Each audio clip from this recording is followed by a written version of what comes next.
get into all of that. So Cool. first and foremost, thanks for taking a minute out. I appreciate it. Yeah. Thanks for having me. I appreciate it. Absolutely. So before we get into Amplify, I want to know 4 years ago, this pandemic, especially with the musicians in the world, threw everything into a tailspin. How did you ultimately make it through that pandemic? And how did it influence this album or the way that you do things now? Yeah, I mean, it's pretty wild to think that was like basically exactly 4.5 years ago now. I was actually, we're in Denver for a show. I was there for a show with special effects. We played in Minneapolis and then played in Denver. It was like March 12th, something like that. Yeah. And we had two more shows to go and we got sent home. And we're all like, yeah, cool, whatever, whatever. It'll be a month. We'll get back out there. We had shows already on the books all throughout the year, and then we all know what happened. It just kind of we didn't none of us knew what we were in for, right? So to say it was a frightening time for those of us in this corner, I think would be an understatement. If you make your livelihood, playing live events, both as a financial means and also for many of us as a spiritual means, like, playing shows and touring and that camaraderie with the musicians and the joy of performing feeds our souls. I know that's the case for me. So it was deeply missed. And I think we all hopefully still maintain, we tend to have short memories, but I hope we all maintain the thankfulness for it coming back and kind of never take that for granted. Yeah. And, for me personally, I think musicians responded in many different ways. In my case, I wasn't inspired for a long time. Like I know lots of guys are like, oh yeah, we're gonna get in the woodshed and come out, more burning than ever. And I definitely practiced, but I didn't feel inspiration to write and compose really. And honestly, I didn't start to feel inspired it, until like early 2021. I think when the vaccine first came out and there started to be an inkling of like things can come back, I started to feel those juices flowing a little more. Uh, but at the same time, that time in the pandemic, I mean, for my wife and I, we were supposed to get married May 2020 in Kauai. So we had like 70, 80 people going all the way to Hawaii. It was going to be epic on the beach. Like it's my favorite place on the planet so far that I've been. Yeah. Um, and to have that taken away and then try it. So on top of the music and on top of losing our livelihoods and all that, then we were also navigating like trying to figure out how are we going to get married and trying to figure out a way like can we have a small thing? Can we do it somewhere? Our parents weren't comfortable, so it was like we just kept navigating. We ended up getting married on this very porch the day after Christmas 2020. Cool. So, everything comes with silver linings. I mean, for us, that time was uh, probably the most focused time I'll ever have with my wife. I mean, for a touring musician, we counted up one night, I think it was we spent 405 nights straight together, which is not the case usually because I'm on the road a lot. So that and we ended up buying a house and so there was definitely blessings, but it was a very challenging time for sure. And So yeah. So, what's it feel like to have this album come out? I mean, there's a part of, I think, musicians that have this materials coming out. We're on the other side of this. Live shows are happening. Just on a visceral level, what's this release mean for you? Yeah, I mean, it's the culmination of so many years of work. So, as you heard on the album, it's kind of like there's 5 original vocal tunes, right? New, none had been recorded before, and then 4 new original instrumentals as well.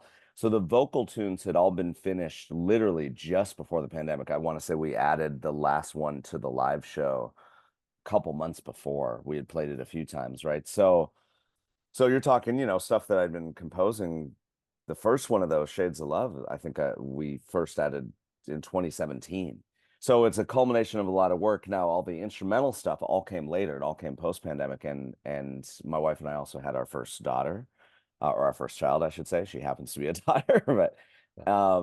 and she's 2.5 now. So definitely all through the pregnancy. So shortly after I told you, when I started to feel some inspiration again, then my wife got, we got pregnant, and then basically every song of those 4 original instrumentals, 3 of them are very much tied to my daughter, like her being or my wife or both being a piece of the inspiration. So the culmination of all that, not to mention just the footprint of pulling off a project like this. I don't know if you've seen any of the videos or if you only heard the audio. But it was so we recorded and filmed everything all live simultaneously. So there's 7 camera video shoot of every song of the actual performance you hear on the album. And so to pull off a footprint of a project like that, just that alone is very Yeah. gratifying. Um, so yeah, wow. That's what I could say. It reminds me of when I saw that documentary on Let It Be. It was like one of the first times they ever really documented, something in the studio that extensively. Was that Right. kind of an inspiration by any means? Not in particular, other than all those kind of pieces are always cool to see. To be honest, the video portion of it, on top of it being cool and being a calling card, a big reason for it is it's kind of the best avenue for marketing Yeah, these days, right? Because, in our corner in jazz, we kind of float between a bunch of flavors, right? But in our corner, there's commercial radio has mostly gone away, right? And we don't fit neatly in anywhere. So creating the video concept is an important thing. There's all kinds of great stuff happening on radio that's like not in the commercial realm, but the commercial realm had basically drifted away. It became smooth jazz, and then there's a couple stations left out there, but basically so you have to have more ammo for how to market what you're doing. And I don't really like, I'm not trying to fit into any format per se. I just want to do the music that moves me and that I know moves audiences because we play it all the time, and I know what the response is. Um, so all those things combined, for sure. But it's an important calling card to have, I think, these days. for sure. Um, So, what are you hoping the listener gets from this album? mm, man. I mean, one of the things I think, especially going through the pandemic, and then also what has just been, and we've got one of the tunes on the album in particular, which we actually made the focus track for the full album release, just kind of like it put a lot of things in perspective. Um, we went through a lot of tumult as a society, as a nation, politically. There's been a lot of division, and I sometimes use the word cantankerous, but that sounds like such a like throwback word. Um, so I hope that this album just brings people some joy and reminds us that music is something we all enjoy, regardless of our race, regardless of our color, our religion, our geography, even what language we speak. That's one of the great things about jazz, right? Is that like you can move anybody with this music. They don't have to even understand the lyrics, and with instrumental, there is no lyrics, right? So kind of all that. There's a lot of heart and love that went into the album, not just by me, but by all these outstanding musicians I'm honored to work with in my band. I mean, I'm very fortunate to have a truly outstanding group of super high profile players who are committed to the project too. So I think it's kind of all that, and that focus track I just want to mention is called Why. And thankfully, like Spotify, actually, we they put us on one of their big editorial playlists when the album came out. So that's really cool. I hear from everybody it's super hard to get, so I'm excited. But that song has become a real calling card for us because uh it talks about everything I just talked about. Like, can we listen to each other? Can we remember we're kind of all in this, not kind of, we are all in this together. Can we listen to each other? Can we respect each other?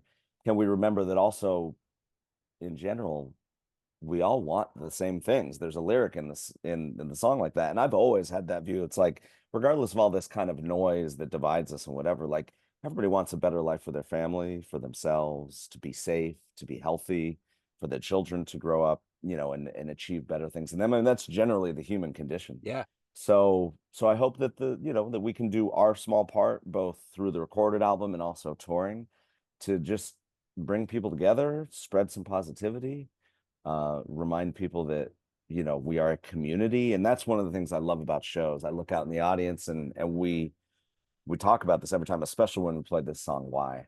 Like, look at this. Like we're all here together, enjoying together. Like let's remember that, you know what I mean? Instead of a lot of the other noise, which is distasteful, you know. Yeah, I remember, I don't know if it was Latch. This pandemic time melts together. It's like It wax really on on does. a candle. Yeah. But I remember a year or two ago, I was covering a show for St. Vincent. And St. Vincent is just, my God, everybody on that stage. There's a cat out in LA. His name is Jason Faulkner. Are you familiar with him? No, but I know Rachel Eckroth, who's one of the keyboard players. Yes, Yeah. and Rachel, and that's how I got the connection. So I interviewed her and got Okay. press clearance and went to that. And it was like one of the first shows when the pandemic started kind of unfolding. And at one point, about halfway through the show, someone came out with a big tray of cocktails and they all Mm. grabbed a drink and said, "All right, we're doing it, man. We're back." And it was so good to feel that. Yeah. And for Yeah. me, Jason Faulkner, he used to be in the band Jellyfish in the 90s. He's just prodigiously talented. He tours Right. with Beck. He's just Okay. a wonderful cat.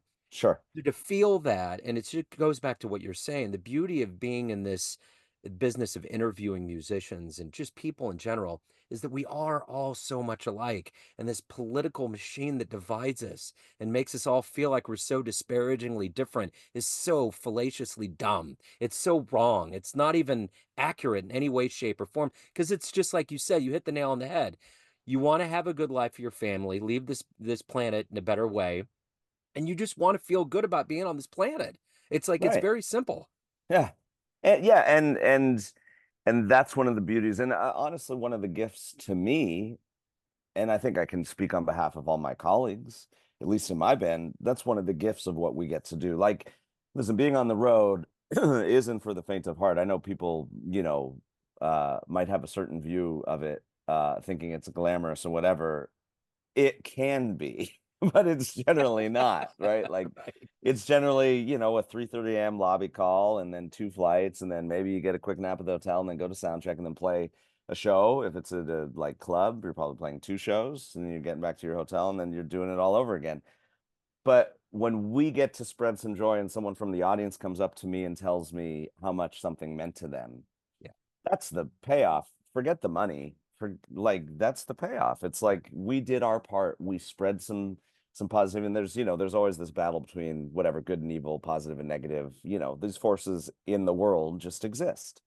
Yeah. And so if we can do our small part to push the positive forward Yep. and also you never know what music can mean to someone else. So it's like someone might come to a show or someone might hear the album and they're having a tough day and whatever and it gives them an escape and maybe gives them some hope, maybe turns their day around or lifts their energy for that moment. Like, those are all beautiful blessings and again a reminder that, the human condition and the bonds that bind us are really much more powerful and much more deep than the bonds that divide us, but we do sometimes fall for those. So, Yeah, for sure. So yeah. take me back to the beginning of this journey for you in Colorado. Okay. How did Mhm. this love of music and more specifically jazz take root and evolve into who you are today? Yeah, okay. So I was born and raised in Boulder, Colorado, right? So not too far from you guys, like 7 hours, something like that. Yeah. And then when I was little, my parents bought some property outside Salida, Colorado. So like central Colorado on the Arkansas River. I don't know if you know that or where Buena Vista is. A lot of people know Buena Vista because there's a big federal penitentiary there. Yeah. And that's really just what you want to be known for. But hey, it's also a big whitewater rafting area. So I lived down there for 5 years. And that's where, when I was five, my parents got a piano for my sister. Um, she's about 2 years older, but I was the one that took interest in it. So I used to literally just kind of improvise on it, not knowing what I was doing. I was a little kid. I could spend like an hour, like as a 5-year-old and 6-year-old, just like playing around on the piano. So I had some natural inclination to it, obviously, right? So that's where it all started. And I actually asked them for lessons. They took a while. They didn't get me lessons until I was just before I turned 9. I started lessons that summer. Um, and like most pianists, I, started out with classical music, right? I was always improvising though. So that was the thing for me is that from before I even started lessons, I was making up my own stuff. Even when I was improvising as like a 6-year-old, so one of my parents' friends showed me what a fifth was on the piano. So I was playing around with fifths and I'm sure I probably did some kind of interesting stuff. Be very interesting to hear it back. If it existed. So I was always composing or improvising, and then I was studying classical music. And then I used to go to the music store in Boulder. Um, we just had a piano at home, and I love to go play the keyboards there, right? Because they made other sounds. Like I could go play like a Yamaha Clavinova or whatever, and Sonic was a big keyboard brand back then. And like you could play other sounds. I'm like, how cool is that? I could play guitar. I could play electric guitar. Yeah, I was like 12 years old. So I got my parents to loan me the money to get my first keyboard when I was 14. And I don't even know how they settled on this, but somehow it was like I had to pay back two-thirds of it. So and so I started performing. I started playing on the Pearl Street Mall in downtown Boulder when I was 14 years old. Wow. My sister would load my gear in her car. That's where it all started. And then people Wow. asked me to make a cassette. This is 1993. So I made my first cassette. And by the time I graduated high school, I'd done a few self-produced solo albums. And I didn't really discover jazz until I would say it was my junior year of high school. And I used to get up on Sunday mornings and as high school kids might do, like smoke some smoke some weed and listen to music. Yeah. And I was a member of Columbia House Yeah. record club. Yep. And it was like, everybody loved that in high school. You buy one, get 12 free, whatever it was. And I had ordered Miles Davis Kind of Blue and Miles and Quincy live at Montreux. And it was like one of those weekends that my ears just kind of opened up and there it was, like this whole new palette. Because, most classical musicians kind of come from a much more structured place harmonically in a lot of ways. So my ears opened up and that kind of started me on that path. Of course, I loved like at the same time, I love like the Allman Brothers, all the classic rock stuff. I love the Allman Brothers. I like the Grateful Dead. Then the Allman Brothers were my favorite band. I saw them at Red Rocks. I saw the Dead at McNichols Arena in Denver. Um, and then when I moved to LA, let's see, about a year later, I got hooked up with a great pianist named Terry Trotter. I don't know if you know Terry's name. Know the name? Yeah.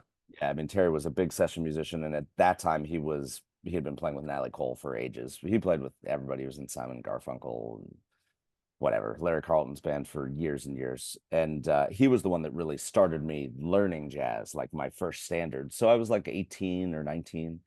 And it's just, been, I never went to music school. So I just learned kind of on the job. And then I started a band and all the guys were older than me. They're all like at least 10 years older than me, more experienced, more schooled. And honestly, most of my learning came on the bandstand, just kind of getting my butt kicked. Yeah.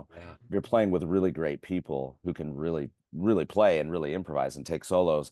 And it's like, someone takes a solo and it's your turn. Well, you can either be embarrassed or get better. Yeah. And that natural growth ended up being my path. And I have lots of friends who went the conservatory route as well. That's great too. This is just the path that I ended up on, and thankfully I've had some really outstanding musicians who have been like friends and mentors to me, since I was young, and now they're my colleagues, and Yeah. that's pretty gratifying. Yeah. So what do you like the best about being a professional musician? What do I like best about it? Man, you know what? We get to do what we want and do what we love in many cases on our own terms. And I think most people just as a career, if you're cut out for the uncertainty and you're able to handle the uncertainty, which is challenging, the payoff of that freedom and getting to go really cool places, meet new people, it also, of course, has informed my worldview. Music, kind of looping back to what we were talking about earlier, a lot of my close friends are people who I might not have ever otherwise come into contact with if it wasn't for music, because it does bridge those things. It bridges, ethnicity and race and geography. I mean, one of the bass players in the band I've been working with, Shake, for almost 15 years.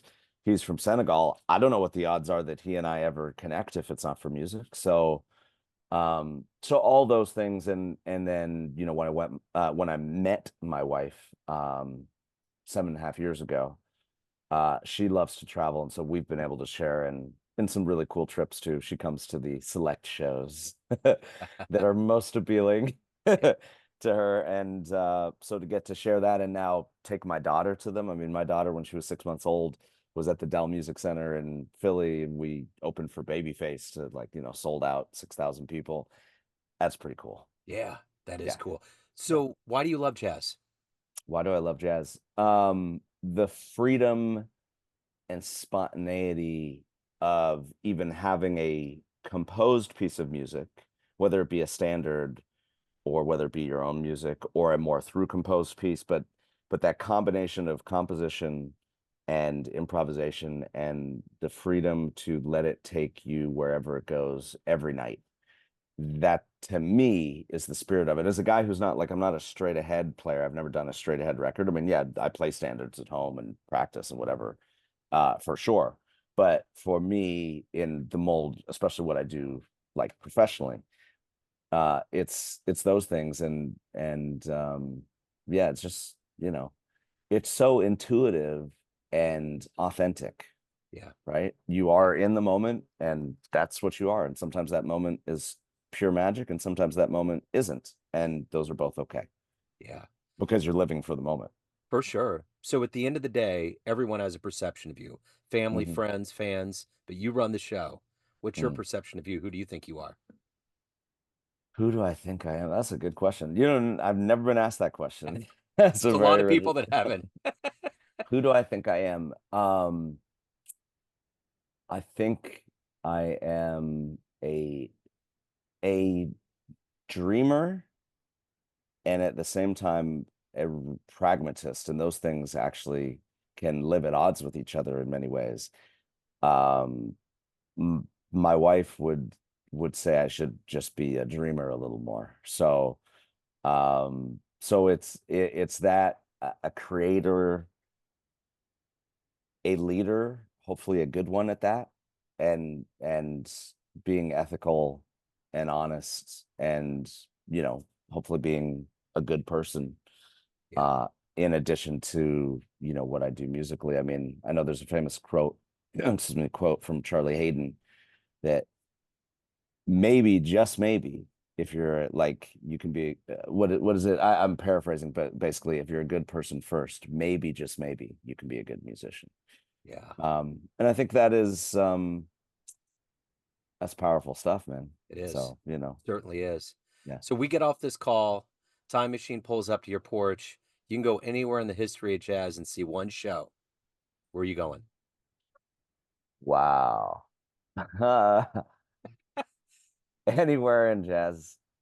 Man, I mean, that's so tough. It is. You could add a That's, couple to it. I know it's tough. I mean, I think because of his importance to the music and because of my love of that particular era, to see like the Miles Quintet around the Kind of Blue and Nefertiti era, excuse me, um, would be pretty amazing. And I'm of course big fans of all those pianists. So I don't know which one I would choose. Like I love Wynton Kelly. He was kind of the first guy like that because I first got into, jazz through Kind of Blue. So like him on, I think he's the one on Freddie the Freeloader, if I'm not mistaken. Yeah. Um, it's such like tasty bluesy licks kind of stuff. But Herbie, I mean, come on, Yeah. he wasn't on Kind of Blue, of course, but he was in Oh, the yeah. quintet not long after, a couple years. Bill Evans. It'd be pretty darn cool to see the original Headhunters. They just did the like, what was it, the 50-year reunion at the Yep. Hollywood Bowl, and I can't even tell you how many friends I saw post that they were there. I was out on the road, Yeah. or on a flight, I think. So those would be a couple off the top of my head. Yeah, I gotcha. yeah. So if anyone wants to pick up, amplify, see you live, any of the good business, where do they go? Okay, so go to my website, which is just my name. So that's spelled Laotizer. So laotizer.com. And you can see our updated tour schedule. We have a lot of dates coming up. We've been really busy the last few months. This weekend actually will be like my first weekend off and home since sometime in June, I think. Okay. So that's a good thing. That's a Yeah. blessing. Yeah. Yeah. And Amplify is available for streaming on every DSP. Um, so you can just search for the Lao Tizer Band Amplify. And you can of course order the CD if you're still into those super cutting edge technology Yep. that they are. Compact discs. CDs. Music has gone digital, folks. Yes. You can get those on Amazon or, of course, at shows. And the tour schedule is constantly updated, but we're pretty full on through mid-October, and other than this weekend. So, and I'm looking forward to next year. I think we'll be really busy. And and maybe most importantly of all, go to YouTube. 3 of the videos from the album have been released, so you can see those full-length performance videos in the studio for Down, Shades of Love, and the first instrumental we released called The Labyrinth. So check those out, and again, just search the Lao Tizer Band on YouTube, and you can see the Amplify playlist and watch them all. And more video to come. There's 6 more to come, so we'll be rolling them out. Yeah. Well, cool. Well, enjoy your rest. Good luck with the album, the tour, and hopefully we see you swing through KC. I hope so, man. It's been a couple. We played KC a lot back in the day. Remember that festival, Jazz in the Woods? Oh yeah. Yeah, we did that several times, and we've been through there a lot, but it's been a few years. So I hope we get back there soon, because we're overdue, and it's always a great market, and the audiences there were always super fun. So Yeah, and there's always good tasty meats, and the right, there's sports aren't that. bad, so it's good.